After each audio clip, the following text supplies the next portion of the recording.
Bismillahirrahmanirrahim. Assalamualaikum warahmatullahi wabarakatuh. Perkenalkan, nama saya Fauzi SHI. Saya mengajar di MA Muhammadiyah 1 Palembang, mata pelajaran fikih, sekaligus sebagai mahasiswa PPG dalam jabatan pada Universitas Islam Negeri Sultan Toha Saifuddin Jambi tahun 2023.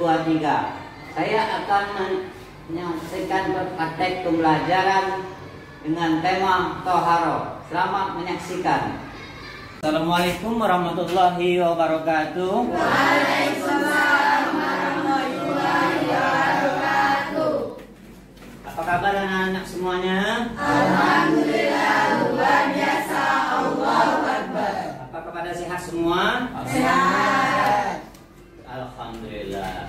Kalaupun ada yang sakit, kita berdoa agar yang sakit itu segera disembuhkan oleh Allah Subhanahu wa Ta'ala. Amin.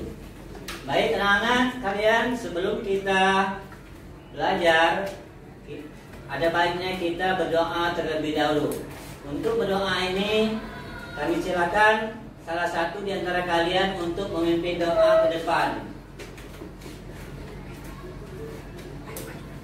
Saya, Pak. Baik, teman-teman sekalian, sebelum memulai pelajaran pada siang hari ini, dengan pembaca doa terlebih dahulu. Doa dimulai.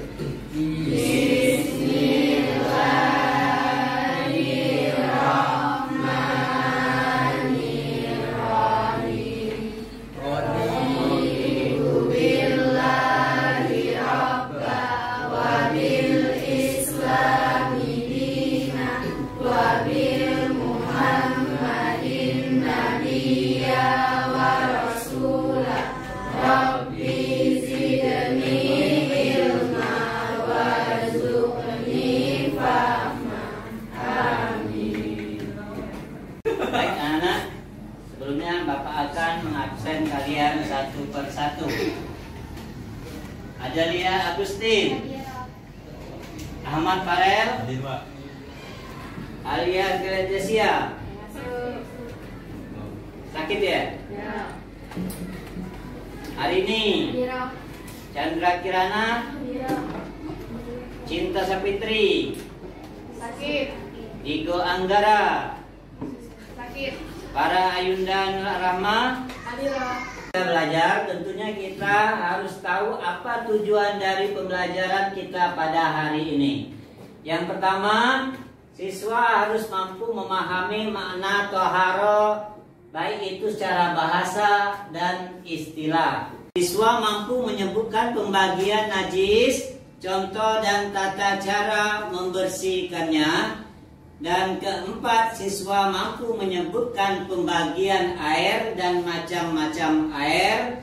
Kemudian yang kelima, siswa mampu memahami makna hadas dan mari kita membentuk kelompok terlebih dahulu sebanyak 3 kelompok. Silakan.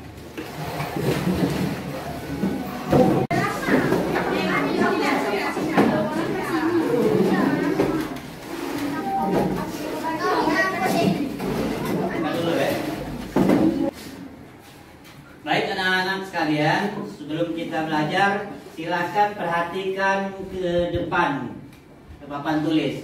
Di sini kalian bisa mengamati, ada gambar 1 dan ada gambar 2. Ini gambar 1, ini menunjukkan apa? Berwudu. Ini gambar 2 menunjukkan Tayamun. wudhu dan tayamun dalam artinya apa? Toharo. Dalam arti toharo.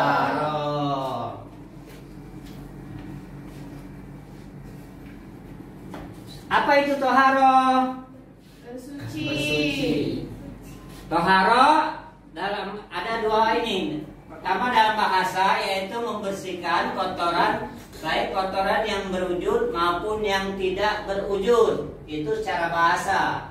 Adapun secara istilah menghilangkan hadas. Toharo dibagi menjadi 2, yaitu pertama toharo dari najis, dan toharo dari hadas.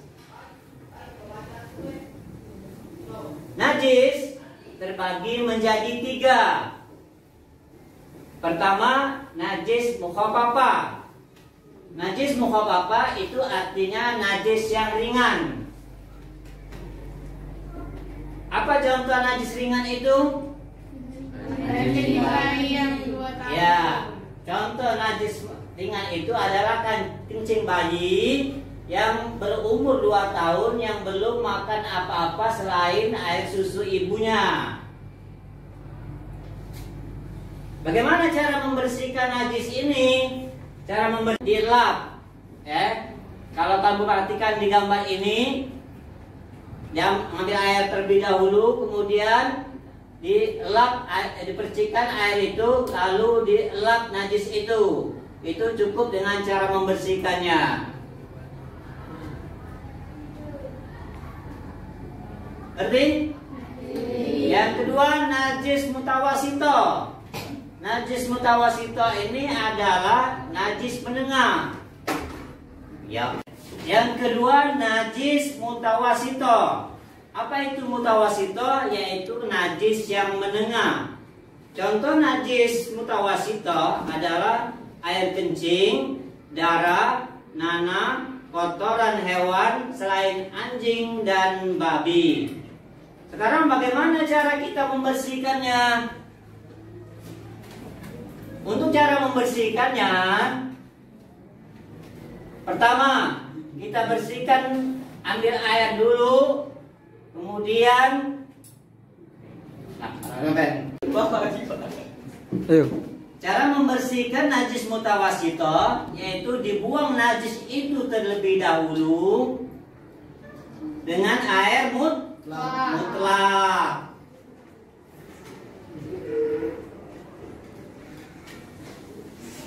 Apa itu air mutlak? Yaitu air yang suci. Sehingga kalau kita mencuci dengan air mutlak itu hingga hilang tempat bau dan rasa atau warna. Ngerti?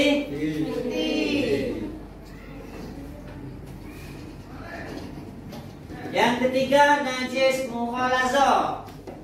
Najis mughalazo adalah najis yang sangat berat. Contoh najis mughalazo yaitu yang berasal dari anjing dan babi, termasuk dari kotoran liurnya anjing atau liurnya babi. Bagaimana cara membersihkannya? Dibuang terlebih dahulu najis itu, kemudian mencucinya sampai 6 atau 7 kali dengan debu atau dengan tanah. Cuci dengan air mutlak atau air yang suci yang terkena najis hingga hilang atau rasa atau warna, bau dan warna. Air mutlak adalah air suci. Sebagaimana kita ketahui, air suci itu ada 7. Pertama, air hujan. Yang kedua, air laut. Yang ketiga, air sumur. Yang keempat, air sungai. Yang kelima, mata air. Yang keenam, air salju. Yang ketujuh, air dari hasil hujan es. Nah, itulah air mutlak. Jadi jangan kalian bingung apa itu mutlak. Jadi mutlak macam-macam air, ada 3. Yang pertama air mustakmal, yang kedua air mutakhayir, dan yang ketiga air musammas. Apa itu air mustakmal? Air mustakmal adalah air yang telah digunakan untuk bersuci, yang telah tercampur sesuatu yang suci, yang sampai merubah dari status kesuciannya. Contoh air yang telah berubah, air yang tercampur dengan benda suci, kemudian berubah salah satu semua sifatnya, baik rasa, warna, atau bau. Ketiga, air musammas. Apa itu air musammas? Air musammas adalah air yang mensucikan yang terjemur dalam tempayan yang terbuat dari logam atau emas. Akan tetapi penggunaannya menjadi makruh karena dapat menimbulkan mudarat bagi tubuh manusia. Makanya terbuat dari logam atau emas itu yang terjemur, airnya kita tidak boleh memakai air itu untuk bersuci atau berwudu. Karena itu bisa membahayakan, apalagi yang perempuan itu bisa membahayakan muka kecantikan yang terlebih dahulu. Hadas adalah keadaan diri seseorang muslim yang dapat menyebabkan dirinya tidak suci dan tidak sah untuk mengerjakan, baik itu mengerjakan sholat, mengerjakan tawaf, dan membaca Al-Quran. Hadas terbagi menjadi dua. Pertama hadas kecil dan yang kedua hadas besar. Apa itu hadas kecil? Hadas kecil yang pertama, keluar sesuatu dari dua jalan kubul dan kubur. Ngerti? Yang kedua, hilang akal atau tertidur. Yang ketiga, bersentuh kulit laki-laki dengan perempuan yang bukan muhrim. Yang keempat, menyentuh kemaluan dengan telapak tangan. Itu yang termasuk hadas kecil. Sekarang bagaimana cara mensucikannya, cara membersihkannya? Baik berwudu ataupun dengan tayamum. Yang kedua hadas besar. Apa itu contoh hadas besar? Nifas, haid, wiladah, jima, keluar mani. Sekarang yang satu nifas. Nifas itu apa? Darah habis melahirkan. Haid tentunya yang perempuan sudah tahu semua. Yang ketiga adalah wiladah. Wiladah itu darah juga sama, habis melahirkan. Yang keempat adalah jima, yaitu berkumpulnya suami istri. Kemudian yang kelima adalah keluar mani, baik pun sengaja ataupun dengan mimpi. Itu termasuk hadas besar.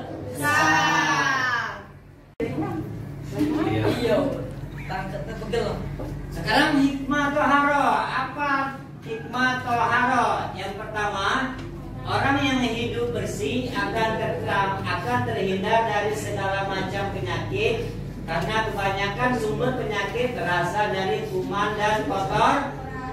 Bersabda bahwa orang selalu menjangkitkan dari kubur. Yang ketiga, Rasulullah juga menegaskan an-nazafatu minal iman. Kebersihan adalah sebagian daripada iman. Yang keempat, kebersihan akan membuat kita menjalani hidup dengan nyaman. Itu hikmah dari toharo. Baik anak-anak, dari pelajaran toharo yang kita pelajari hari ini, masing-masing kelompok tentu harus mempersiapkan pertanyaan. Kira-kira ada pertanyaan yang belum masih bingung untuk dijawab, silakan tanya. Kelompok 1, silakan angkat tangan. Pak, izin bertanya, bolehkah tidak bersuci dengan air kelapa? Ya.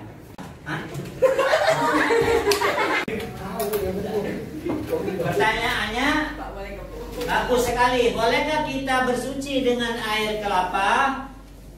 Air kelapa adalah air yang suci, atau air teh. Tetapi dia tidak bisa untuk dipakai untuk bersuci. Jadi untuk air kelapa atau air teh, air kopi itu tidak boleh untuk dipakai untuk bersuci.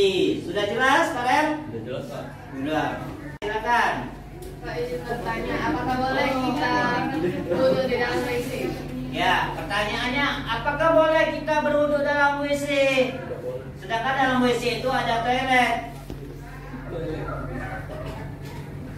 Imam Yahya mengatakan wudhu dalam WC itu boleh. Wudhu dalam WC itu boleh. Asalkan wudhunya itu jangan di dalam WC-nya, tapi wudhu di dalam kamar mandinya. Itu boleh. Apalagi?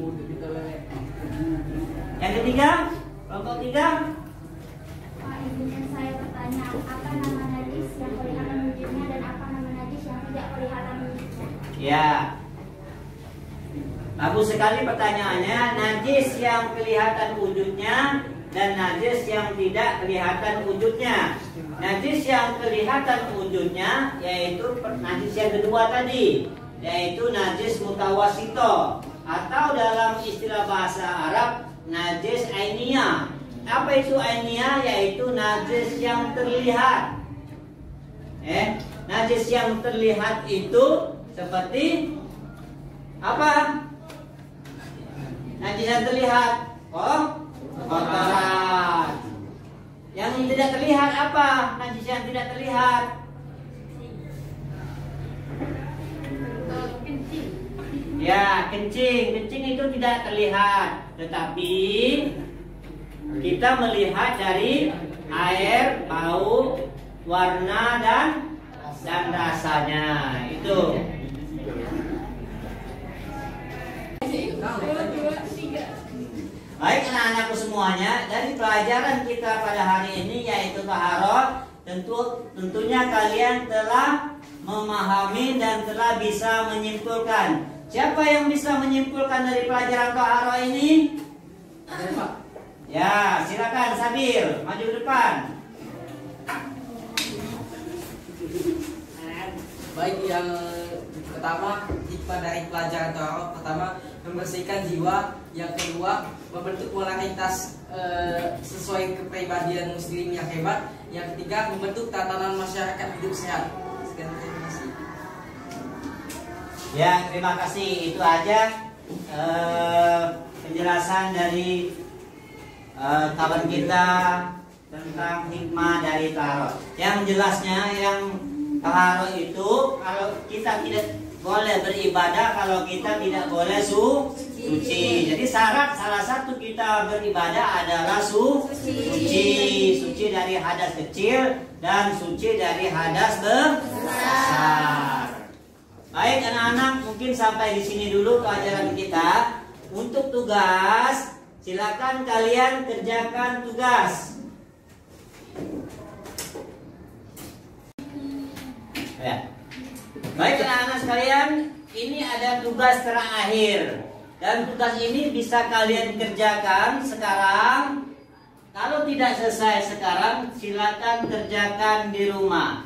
Yaitu yang berbentuk esai atau pertanyaan. Pertanyaan pertama, sebutkan makna taharah secara bahasa dan secara istilah. Yang kedua, pertanyaan kedua, sebutkan macam-macam taharah. Yang ketiga, sebutkan pembagian air mutlak. Yang keempat, pertanyaannya adalah sebutkan pengertian hadas. Dan kelima, sebutkan pembagian najis. Itu aja tugas yang Bapak sampaikan, harus kalian kumpulkan. Oke? Ya, terima kasih. Wassalamualaikum warahmatullahi wabarakatuh.